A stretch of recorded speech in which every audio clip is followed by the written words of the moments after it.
नमस्कार दोस्तों, मैं अनूप आपके अपने YouTube channel Anu education point में स्वागत करता हूं। कैसे हैं आप सब? मैं आशा करता हूं आप सभी स्वस्थ होंगे, सुरक्षित होंगे। आज हम लोग डिस्कस करेंगे मोस्ट इम्पॉर्टेंट टॉपिक के बारे में। थंबनेल में आप लोग देख पा रहे होंगे, आज का टॉपिक है मानव शरीर से संबंधित महत्वपूर्ण तथ्य और विटामिन एवं उसके रासायनिक नाम। ये बहुत ही इम्पॉर्टेंट टॉपिक इसलिए हो जाता है क्योंकि ये इससे क्वेश्चन हर परीक्षा में पूछा जाता है। रासायनिक नाम दे देगा या फिर किसी विटामिन का नाम दे देगा, उसका रासायनिक नाम पूछ लेगा। तो इस प्रकार से क्वेश्चन आते हैं। तो इसको आज हम लोग डिस्कस करेंगे। तो चलिए स्टार्ट करते हैं बिना किसी देर के। पहला टॉपिक है शरीर के प्रमुख अद्भुत तथ्य। ठीक है, मानव शरीर से संबंधित तथ्य। तो स्टार्ट करते हैं। वन लाइनर्स फॉर्म में है, तो जल्दी जल्दी रिवाइज करेंगे। ठीक है, तो पहला है मनुष्य का हृदय धड़कता है। कितनी बार धड़कता है तो इसको आपको बताना है, आंसर्स देने हैं आपको, सामने दिए हुए हैं आंसर। तो रिवाइज करेंगे। ठीक है, तो 72 बार जो है प्रति मिनट के हिसाब से ये धड़कता है। और मानव खोपड़ी में हड्डियाँ होती हैं। कितनी हड्डियाँ होती हैं? तो 8 हड्डियाँ होती हैं स्कल में।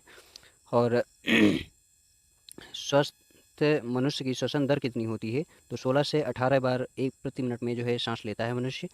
और मस्तिष्क का वजन जो है 1350 से 1400 ग्राम के बीच में होता है। नेक्स्ट, मस्तिष्क का बड़ा भाग क्या कहलाता है? तो ये हो जाएगा प्रमस्तिष्क या सेरेब्रम बोलते हैं इसको। और किडनी या वृक्क का वजन जो है कितना होता है? तो ये 150 ग्राम होगा। ठीक है, 150 ग्राम। और शरीर की सबसे बड़ी हड्डी, बहुत ही आसान है बट कभी कभार क्वेश्चन में पूछे जाते हैं। तो जब माइंड से स्लिप हो जाता है तो आसान क्वेश्चन भी नहीं आते हैं। तो पढ़ना है, रिवाइज करना है, ठीक है, रिकॉल हो जाएगा। बट ऐसा नहीं है कोई बहुत ज़्यादा हार्ड है या याद नहीं होगा। तो फीमर जांग में होती है। फीमर हड्डी सबसे बड़ी हड्डी होती है। ठीक है, शरीर की सबसे छोटी हड्डी कौन सी है? स्टेपीज, जो कान में पाई जाती है। नेक्स्ट है हमारा शरीर का मजबूत सबसे मजबूत हड्डी, शरीर में सबसे मजबूत हड्डी कौन सी होती है? तो जबड़े की हड्डी होती है।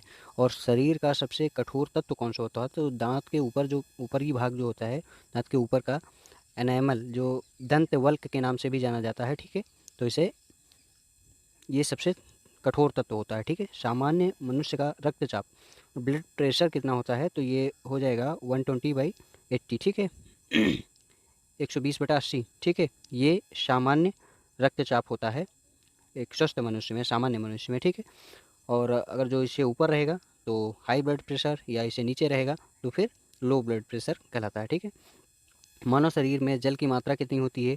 तो 65 से 80% के बीच में जो है जल की मात्रा होती है। फिर है रक्त की मात्रा शरीर के भार का कितना होता है? ठीक है, रक्त की मात्रा जो है शरीर के भार का कितने परसेंट होता है? तो 7%। अगर किसी के भी भार का मतलब जो है, मनुष्य का जितना भार होगा उसके 7% भाग जो होता है उसमें ब्लड होता है। ठीक है, मनुष्य में रक्त की मात्रा होती कितनी है लीटर में अगर मापा जाए? तो लगभग में होता है अप्रॉक्सीमेटली ये 5 to 6, मतलब 5 से 6 लीटर लगभग होता है। ठीक है, मानव रक्त क्षारीय पीएच का होता है। अब एक क्वेश्चन यहाँ से भी पूछा जाता है, जैसे मानव रक्त अम्लीय होता है या क्षारीय होता है? तो हमेशा ध्यान रखेंगे ये क्षारीय होता है। और इसका पीएच कितना होता है? 7.4 होता है। ठीक है, रक्त को शुद्ध कौन करता है? तो किडनी जो है इसको शुद्ध करती है। नेक्स्ट, ये है लाल रक्त कण का निर्माण कहाँ होता है? तो ये अस्थिमज्जा। ठीक है, ये अस्थिमज्जा में जो है लाल रक्त कणिकाओं का निर्माण होता है।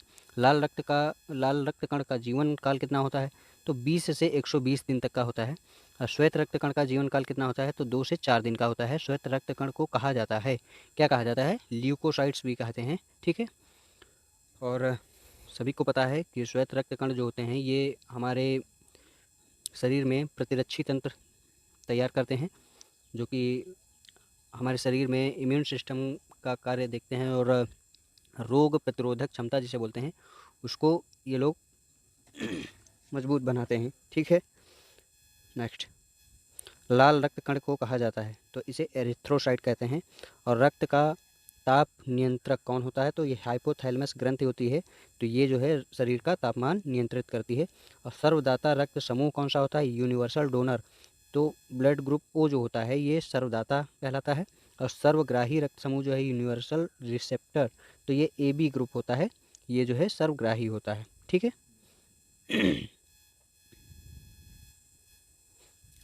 रक्तचाप मापने का यंत्र कौन सा होता है? तो स्फिग्मोमैनोमीटर जो है रक्तचाप ब्लड प्रेशर नापता है, स्फिग्मोमैनोमीटर, ठीक है। ब्लड बैंक कहलाता है प्लीहा, स्प्लीन जो है ब्लड बैंक कहलाता है। भोजन का पाचन प्रारंभ होता है कहाँ से? मुख से प्रारंभ होता है भोजन का पाचन। पचे हुए भोजन का अवशोषण कहाँ होता है? तो ये छोटी आंत में होता है, ठीक है। नेक्स्ट, पित्त स्रावित होता है, तो पित्त कहाँ से स्रावित होता है? तो यकृत से स्रावित होगा, मीन्स लीवर से, ठीक है, हमें ध्यान रखेंगे। ये पित्त जो है यकृत से, लीवर से स्रावित होता है। सॉरी, गला ख़राब हो रहा है, तबीयत सही नहीं थी, इस वजह से वीडियो भी नहीं अभी आ पाए। विटामिन ए जो है संचित रहता है, ये भी यकृत में संचित रहता है, इकट्ठी होती है विटामिन ए जो है हमारी, ये लीवर में इकट्ठे हो जाती है, ठीक है, संचित हो जाती है। शरीर की सबसे बड़ी ग्रंथि कौन सी होती है? तो ये भी लीवर होता है, ठीक है। सबसे छोटी ग्रंथि पिट्यूटरी या मास्टर ग्रंथि कहलाती है, इसे मास्टर ग्रंथि भी कहते हैं, ठीक है। मनुष्य में पसलियाँ पाई जाती हैं तो 12 जोड़ी।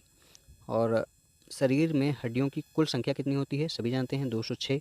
शरीर में मांसपेशियों की कुल संख्या कितनी होगी? 639, ठीक है। लार में पाया जाने वाला एंजाइम कौन सा होता है? तो ये टाइलिन होता है। टाइलिन एंजाइम जो है लार में पाया जाता है। लिंग निर्धारण होता है, तो ये पुरुष क्रोमोसोम पर निर्धारित करता है, ठीक है। कोई भी जो संतान होगी तो बॉय होगा या गर्ल होगी, तो उसका जो है निर्धारण पुरुष के क्रोमोसोम से ही होता है, ठीक है। तो मनुष्य का हृदय होता है 4 कोष्ठी, इसमें 4 चैम्बर होते हैं, ठीक है। नेक्स्ट है हमारा शरीर में गुणसूत्र या क्रोमोसोम की संख्या कितनी होती है? तो 46 क्रोमोसोम्स होंगे और ये पेयर्स में पाए जाते हैं, तो 23 जोड़ी जो है गुणसूत्र होते हैं। शरीर का सबसे बड़ा अंग कौन सा होगा? तो त्वचा जो है सबसे बड़ा अंग माना जाता है। और शरीर की सबसे बड़ी कोशिका जो है तंत्रिका कोशिका होती है। नेक्स्ट है हमारा शरीर में अमीनो अम्लों की संख्या कितनी होती है? तो अमीनो अम्ल 20 प्रकार के अमीनो अम्ल पाए जाते हैं। शरीर में प्रतिदिन कितना मूत्र बनता है? तो ये लगभग जो है 1.5 लीटर से 2 लीटर के बीच में लगभग बनता है, ठीक है। मूत्र में दुर्गंध कैसे आती है? तो यूरिया के कारण जो है दुर्गंध आती है। मानव मूत्र अम्लीय होता है, जो जानते हैं। और इसका पीएच मान कितना होता है, ये पूछा गया है। तो इसका पीएच मान 6 होता है, ठीक है। नेक्स्ट हमारा मानव शरीर का सामान्य तापमान कितना होता है? तो शरीर का तापमान, सामान्य तापमान जो है 98.6 फ़ारेनहाइट में होगा। और अगर जो कोई डिग्री सेल्सियस में पूछ ले तो 37 डिग्री सेल्सियस होता है, ठीक है। 36.6 या 7 समथिंग होता है, बट उसको अप्रॉक्सीमेटली 37 डिग्री सेल्सियस ही लेते हैं, ठीक है। और अगर जो कभी कभी केल्विन में पूछा जाए तो 310 केल्विन होगा मानव शरीर का तापमान, ठीक है। नेक्स्ट, टीबिया नामक हड्डी पाई जाती है, तो टीबिया नामक हड्डी पैर में पाई जाती है। दांतों और हड्डियों की संरचना के लिए आवश्यक तत्व कौन सा है? तो कैल्शियम एवं फास्फोरस जो है हड्डियों के लिए बहुत ही इम्पोर्टेंट ये तत्व हैं, जो कि इसकी संरचना में बहुत ज़्यादा ही भूमिका निभाते हैं। और शरीर के ऊतकों का निर्माण होता है तो प्रोटीन से, ठीक है। तो नेक्स्ट टॉपिक पे आते हैं। अगर आप लोगों को ये क्वेश्चंस या वन लाइनर्स जो पसंद आ रहे हैं तो please like, share and subscribe. Welcome to our channel Anu education point, ठीक, Anu education point, study and learn. चलिए नेक्स्ट टॉपिक पे आते हैं।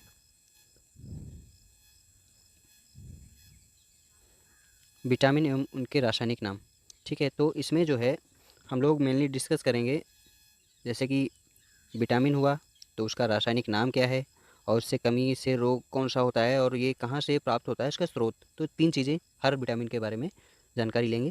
तो पहले से स्टार्ट करते हैं। नंबर 1 पे है हमारा विटामिन ए, ठीक है। तो रासायनिक नाम इसका हो जाएगा रेटिनल। और इसकी कमी से रतौंधी रोग होता है। इसका स्रोत है गाजर, दूध, अंडा, फल, ठीक है। नेक्स्ट हमारा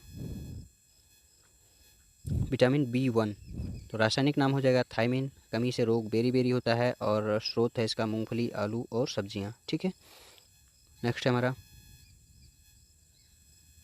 B2, विटामिन B2 जो है रासायनिक नाम है राइबोफ्लोविन, ठीक है। इसकी कमी से त्वचा का फटना किलोसिस होता है और ये इसके स्रोत हैं अंडा, दूध, हरी सब्जियां। ठीक है, नेक्स्ट है हमारा विटामिन B3। तो रासायनिक नाम इसका है नियासिन। नियासिन इसका जो है रासायनिक नाम हो जाएगा। इसकी कमी से रोग होते हैं ये मंद बुद्धि या बाल सफ़ेद होना। तो इसकी कमी से ये रोग होते हैं, मंद बुद्धि हो जाते हैं बालक, या फिर बाल बाल जो है बहुत जल्दी सफ़ेद होने लगते हैं। और इसका स्रोत है मांस, दूध, टमाटर, मूंगफली। विटामिन B5 रासायनिक नाम है पेंटाथेनिकम। कमी से रोग जो है जैसे कि त्वचा दाद हो जाएगा या पेलाग्रा हो जाएगा। और नेक्स्ट हमारा जैसे स्रोत है तो ये मांस है, मूंगफली है या आलू है, इनसे जो है B5 प्राप्त होता है। नेक्स्ट हमारा विटामिन B6। तो रासायनिक नाम इसका हो जाएगा पायरिडॉक्सिन। पायरिडॉक्सिन, ठीक है। और कमी से रोग जो है एनीमिया हो जाता है और त्वचा रोग हो जाता है। स्रोत हैं दूध, मांस, सब्जी। ठीक है, नेक्स्ट है विटामिन B7। ठीक है, इसको विटामिन H भी बोलते हैं, इसको विटामिन H भी बोला जाता है और B7 को। तो इसका रासायनिक नाम है बायोटीन। इसकी कमी से लकवा मार जाना या शरीर में दर्द होना, ऐसे रोग होते हैं इसकी कमी से। ठीक है, और ये प्राप्त होता है ईस्ट से, गेहूं से, अंडे से। ठीक है, नेक्स्ट हमारा विटामिन B12। तो रासायनिक नाम है इसका साइनोकोबालामिन और इसकी कमी से रोग होता है रक्त छीणता, पांडु रोग। तो स्रोत हो जाएगा इसका मांस, कलेजी और दूध। ठीक है, जो नॉनवेज खाने वाले हैं वो कलेजी जानते होंगे बहुत अच्छे तरीके से। Next vitamin vitamin C. तो इसका रासायनिक नाम हो जाएगा एस्कॉर्बिक एसिड। एस्कॉर्बिक एसिड और कमी से रोग हो जाएगा स्कर्वी रोग हो जाता है और मसूड़ों का फूलना या सूजन आ जाना जिससे ब्लीडिंग होती है। और पायरिया रोग भी लगभग इसी की कमी से होता है। तो इसके स्रोत हो जाएंगे आंवला, नींबू, संतरा, नारंगी। इट मीन्स जितने भी खट्टे फल होते हैं वो विटामिन सी के भरपूर स्रोत होते हैं और उनको लेना चाहिए अपनी डाइट में, जिससे कि हमारा इम्यून सिस्टम भी स्ट्रांग होता है। नेक्स्ट है हमारा विटामिन डी। विटामिन डी जो है ये इसका रासायनिक नाम है कैल्सीफेरॉल और कमी से इसकी रोग जो होता है रिकेटस या ऑस्टियोमाइलेशिया। स्रोत है इसका सूर्य का प्रकाश, ये दूध, अंडा। ठीक है, नेक्स्ट है हमारा विटामिन ई। इसका रासायनिक नाम है टेकोफेरॉल। कमी से रोग, नपुंसकता, बांझता। ठीक है, और स्रोत है इसका हरी सब्जी, मक्खन, दूध। नेक्स्ट है विटामिन के। विटामिन के का रासायनिक नाम है फिलोक्विनोन और कमी से रोग इसके थक्का, रक्त का जो है थक्का नहीं बनता है विटामिन के की कमी से, जिससे कि अधिक ब्लीडिंग होने से मरीजों की कभी कभार मौत भी हो जाती है। और स्रोत है हमारा टमाटर, हरी सब्जियां, दूध आदि। ठीक है, अब एक चीज़ नोटिस करेंगे कि जो विटामिन्स हैं ये दो प्रकार के होते हैं। तो एक है जल में घुलनशील विटामिन, एक है वसा में घुलनशील विटामिन। ठीक है, तो बी